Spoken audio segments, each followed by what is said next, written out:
मेरा नाम पीएल मेहता है। पार्टीशन के टाइम पर मेरी उम्र 10.5 साल थी। हम लोग पाकिस्तान में डिस्ट्रिक्ट झेलम के रहने वाले हैं। हमारे गांव का नाम साहूवाल था, जहाँ पर हमारा एक पूरा परिवार जो है 14 फैमिली मेंबर्स रहते थे। हमारे घर में जो एरिया था लगभग 1 एकड़ में, आधे एकड़ में मकान था, आधे एकड़ में अपना गाय भैंस रखने के लिए जगह बनाई गई थी। पार्टीशन होने के बाद में मुझे नहीं पता था कि पार्टीशन में क्या होता है। जब वहाँ पर जुलूस निकला तो मैं भी उनके साथ हो लिया। वो पाकिस्तान जिंदाबाद के नारे लगाते रहे, मैंने भी लगाने शुरू कर दिए। मुझे मालूम नहीं था कि पार्टीशन होता क्या है। लेकिन कुछ समय बाद हमारे पिताजी के मित्र आए। उन्होंने कहा कि जी आप लोगों के ऊपर अटैक हो जाएगा, आसपास के गांव वाले जो है आपसे पैसा भी लूट ले जाएंगे और आपको मार भी देंगे। क्योंकि हमारा परिवार बहुत संपन्न परिवार था। उस समय हमारे पास 50,000 रुपया कैश और 5 किलो सोना था। हमारे पिताजी के एक मित्र थे सैयद, उन्होंने कहा जी आप लोग हमारे घर में आ जाइए, आपको मेरे घर में आओगे तो आपके ऊपर अटैक नहीं होगा। हम लोग उनके घर चले गए। फिर लोगों को कैंप ले जाने के लिए मिलिट्री ने आना शुरू कर दिया। मिलिट्री जब आई तो किसी ने हमारे पिताजी से कहा कि आपसे ये पैसे भी छीन लेंगे और आपका सोना भी ले जाएंगे। तो उन्होंने अपने मित्र के पास सारा पैसा और सोना रख दिया कि आप अगले दिन कैंप में हमें दे जाना, जो 12-14 किलोमीटर था वहाँ से। जब पिताजी कैंप में पहुँचे पूरे परिवार के साथ में, तो उन्होंने कहा ये आपके पैसा आपको मिलेगा नहीं, बिल्कुल एक पैसा नहीं आपको मिलेगा। लेकिन आप लोगों को ताज्जुब होगा, अगले दिन वो सुबह हमारे सोने से पहले उनका मित्र एक घोड़े के ऊपर खुद आया और एक घोड़े के ऊपर राशन लेकर 1 महीने का वो पिताजी के पास सारा सामान दे गया।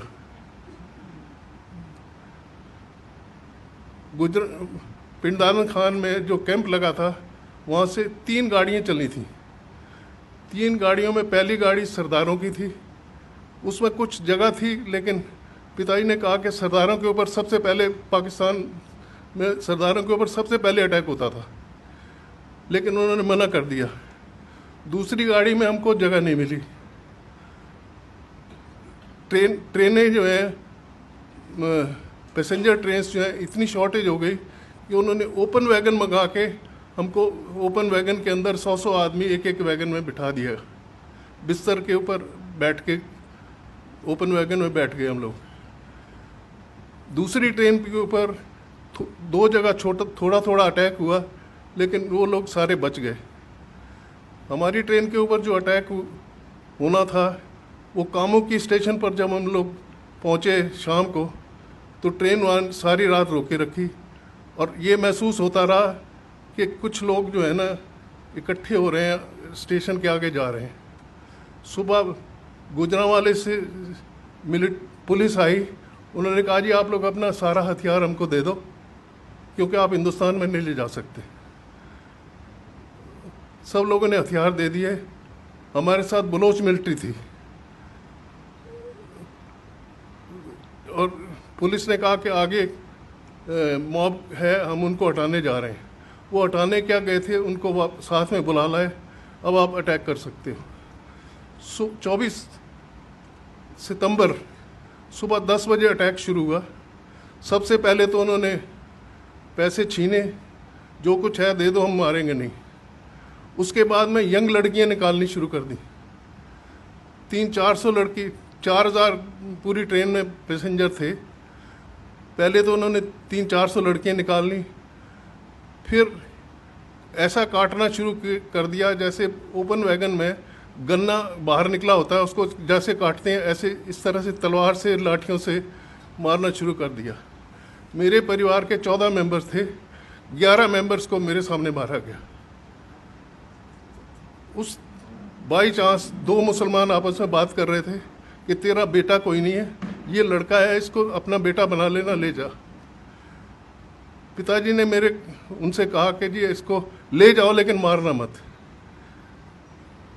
बाई चांस मेरे पास एक घड़ी, घर में एक घड़ी मुझे मिली, डिस्ट वॉच, वो मैंने जेब में रखी थी। मैंने कहा मेरे से घड़ी ले लो, मुझे छोड़ दो। उन्होंने घड़ी लेके मुझे छोड़ा तो साथ में एक औरत बैठी थी जिसने जेवर पहने हुए थे, उनके जेवर उतारने में लग गया। मुझे अपने चाचा जी ने अपनी तरफ बुला के नीचे बिठा के ऊपर अपना पगड़ी खोल के ऐसे ऊपर डाल ली। उनको तलवार से मारा गया और तलवार का अगला पोर्शन मुझे भी गर्दन पर लगा। हम बैठे रहे वहीं पर। 3,500 आदमियों को उन्होंने मार दिया। जो बचे हुए थे या तो ज़्यादा जख्मी थे या मुर्दों के नीचे छुपे हुए थे, जिनमें से मैं भी एक था। हम फिर मिलिट्री ने ये कहा, मिलिट्री वालों ने, अब जब वो थक गए वो चले गए, मिलिट्री वालों ने कहा कि आप लोग प्लेटफॉर्म पर आ जाओ, और वो चले गए हैं। प्रोग्राम ये था कि इनको प्लेटफॉर्म पर लाके सबको मार दिया जाए। लेकिन हमारी किस्मत कुछ ऐसी अच्छी थी कि हिंदू मिलिट्री का कॉन्वॉय वहाँ से पास हो रहा था। मेन रोड जो थी स्टेशन के साथ में लगी, अटैच थी। कामुकी स्टेशन जो है बिल्कुल जीटी रोड के ऊपर था। स्टेशन के ऊपर पुलिस मिलिट्री, हमारी हिंदू मिलिट्री आ गई। उन्होंने जो हमारे साथ बलोच मिलिट्री थी, बलोच मिलिट्री ये काम ये करती थी कि जो यंग लड़का निकल के भागता था वो बलोच मिलिट्री गोली मार देती थी। ये पोजीशन थी हमारे वहाँ पर।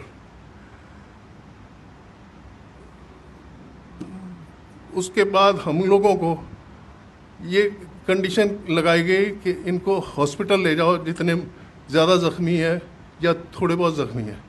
हमें गुजरांवाला हॉस्पिटल में वहाँ से ट्रेन में शिफ्ट कर दिया गया। डेड बॉडीज़ की जो ट्रेन थी उसके ऊपर लिखा गया तोहफे to Hindustan to Mahatma Gandhi and Jawaharlal Nehru. वो पूरी ट्रेन दिल्ली लाई गई। वो ट्रेन को नेहरू को दिखाया गया, जवाहरलाल गांधी को दिखाया गया। उन्होंने कहा ऐसा नहीं होना चाहिए।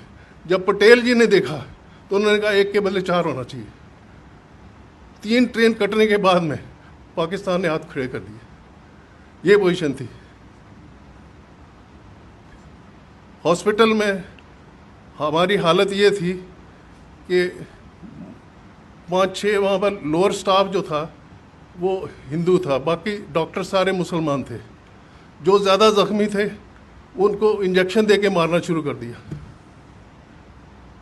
हिंदू कंपाउंडरों ने सबसे आके कहा कि इनसे ना इंजेक्शन लगवाना ना दवाई लेना, हम ये अभी थोड़ी देर में चले जाएंगे, हम आपको सब ट्रीटमेंट हम करेंगे। हॉस्पिटल में उन बेचारों ने पूरी रात हमारी सेवा करी, सबकी पट्टियाँ करी। मेरे पास जो कमीज़ थी, मेरे चाचा जी को जब तलवार से मारा तो खून से पूरी भर गई थी। वो मैंने कमीज़ उतार के फेंक दी। एक दिन मैं बगैर कमीज़ के रहा। हॉस्पिटल के हिंदू स्टाफ ने मुझे एक छोटी सी कमीज़ ला के दी जो मैंने पहनी। बाई चांस 2 दिन के बाद में जब हमें हिंदुस्तान शिफ्ट करना था तो फ्लड आ गए, रोड्स ब्रीच हो गई। 15 दिन हमको हॉस्पिटल में रहना पड़ा। हॉस्पिटल में हमको 1 रोटी सुबह और 1 रोटी शाम को मिलती थी, जिसके ऊपर दाल डाल के थोड़ी सी दे देते थे। लेकिन हमारी किस्मत थोड़ी सी ऐसी अच्छी थी कि 3-4 दिन के बाद में आरएसएस वालों को पता चला कि यहाँ पर ज़ख्मी आदमी आए हुए हैं। वो गोलियां चलते हुए, गोलियों के बीच में चलते हुए वो लोग हम लोगों के लिए कपड़े लेके आए, खाना लेके आए, और एक मुसलमान औरत जो है वो भी खाना बना के लाती थी। हम लोग कहते थे कि ये इसमें जहर होगा, ये हम नहीं लेंगे। इस वजह से 15 दिन रहने के बाद में फिर हमको ट्रकों में अमृतसर शिफ्ट किया गया।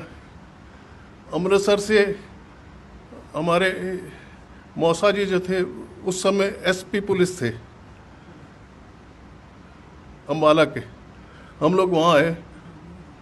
हम लोग जो है मेहता जो फैमिलीज़ हैं, हम लोग मियाल ब्राह्मण हैं।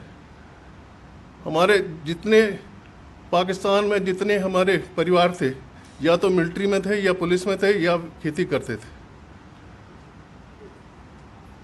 आर्मी में हमारे पार्टीशन के बाद में भी हमारे डिस्ट्रिक्ट के 4 आर्मी जनरल्स रिटायर हुए हैं।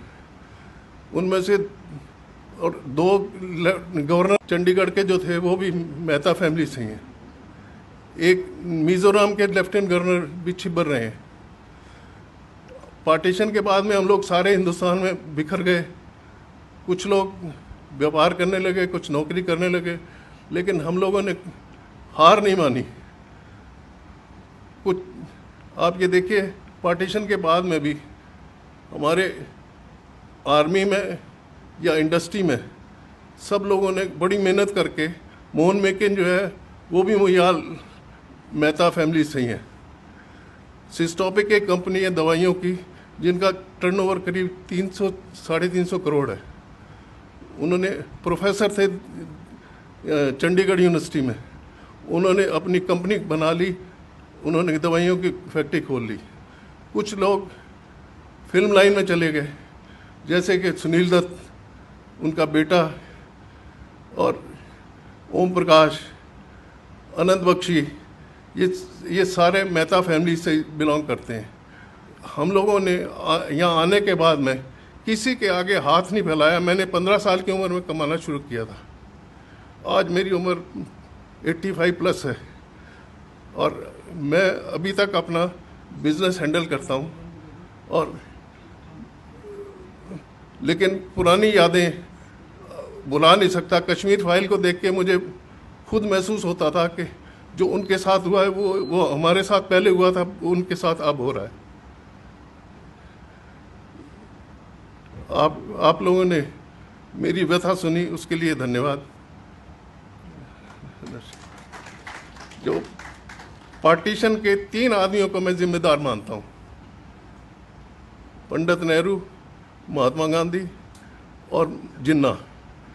अगर महात्मा गांधी मान लेते कि जिन्ना ने ये सजेस्ट किया था कि 5 साल में 2 साल हमें प्राइम मिनिस्टरशिप दी जाए इंडिया की, 3 साल जवाहरलाल रहे, लेकिन जवाहरलाल नहीं माने थे।